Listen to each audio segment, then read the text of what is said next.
Hi, welcome back to ODE YouTube channel.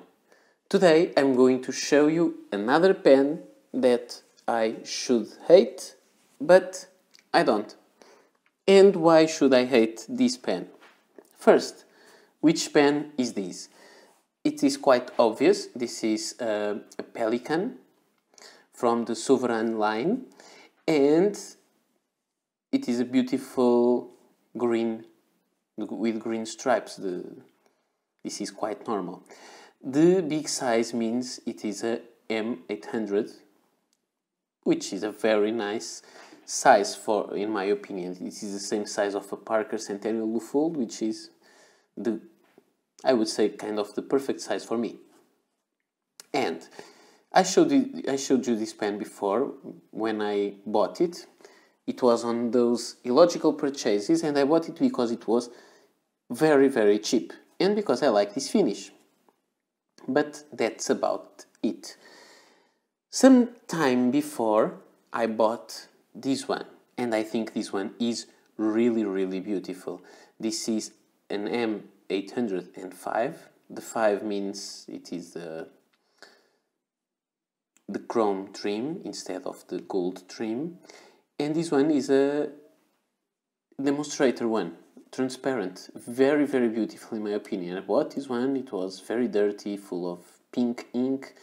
I cleaned it, I put it back to work, and it has a very beautiful and nice fine nib.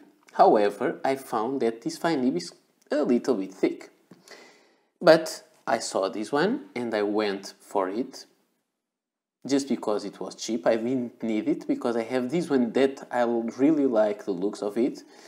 And this one has a medium nib. I already knew that the fine nib was a little bit on the broader side to me, on the broad side to me. And this one is even broader, obviously.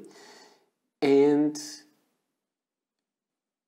it was kind of stupid because why should I buy a pen that has a nib that I don't love that much because of its thickness, and it has the kind of filling system that I don't really like that much. So this is not my kind of favorite pen.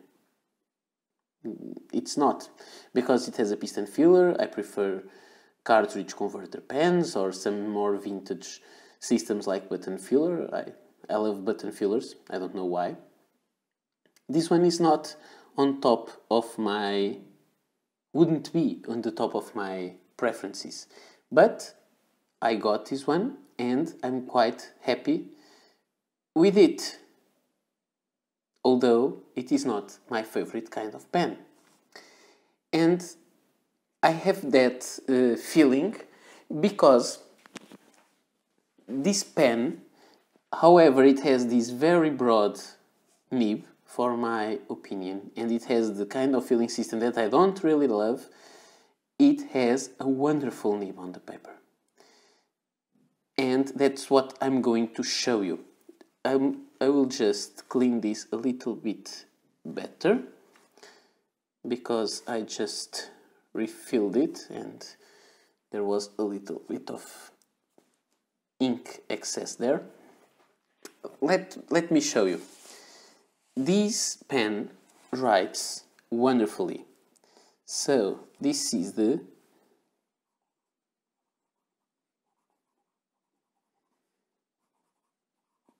Pelikan M800. This 8 is not very good. Green. It writes really well,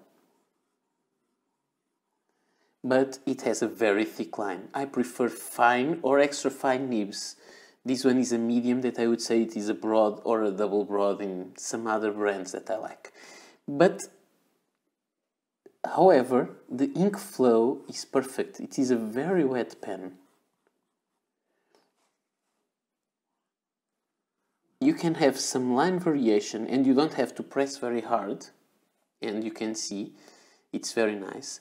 But above all, what I have here that I love is the sound of the nib. So I'm going to do the experience of putting the microphone next to the paper.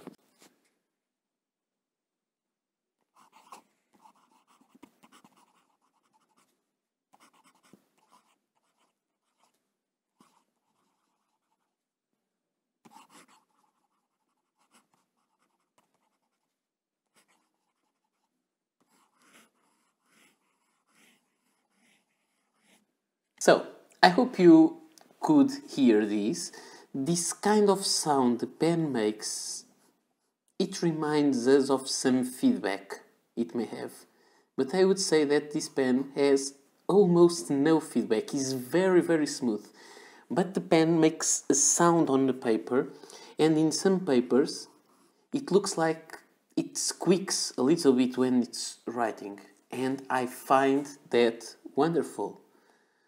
I have only one pen that does the same, but it is a much older pen, a vintage pen, which is the Parker Challenger Deluxe. It makes this kind of noise, but it is a thinner line, and also reminds me of another pen that I shouldn't like, but I do, which is the Lamy 2000 Steel, which is another pen that has the same kind of sound with a very broad nib, but it sounds wonderful and it feels wonderful on paper. But it is a little bit different, the sensation of the nib on the paper. I think this is even more pleasant. So, yes, I shouldn't like this pen, because my normal size of letter would be this one, and writing like this, the letters go all on top of each other.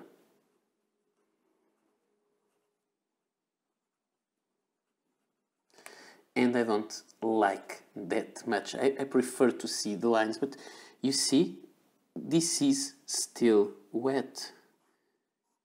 It delivers the ink wonderfully. So, I call these series of videos, that's the name of the playlist, Pens I Should Hate, but I don't. And in this case, it should be pens I should hate, but I don't, and I think that I actually love.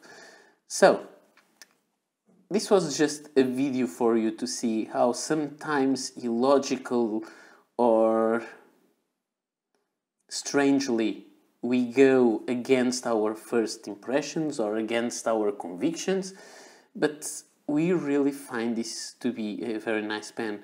I bought it in the first place because it was cheap, and I thought maybe someday I could sell it or try it. It will give a review for the blog, so it's already worth it, and then I can do anything with it and do not lose money. And I didn't lose money. I can't use these on my everyday writing, but I like to have this nib even just for making swirls and little drawings on the paper, just because it writes very well, and I have to say that this nib is beautiful. So, this is all for today. I hope you like this. Maybe this is not the kind of video that you like the most, but it is something that I would like to show to all my followers, and I hope this was, if not interesting, if it was at least entertaining, and that helped you stay at home in these hard stay-at-home times because of the virus pandemic. So, keep safe, follow your health authorities' instructions, and we will meet again soon. Bye.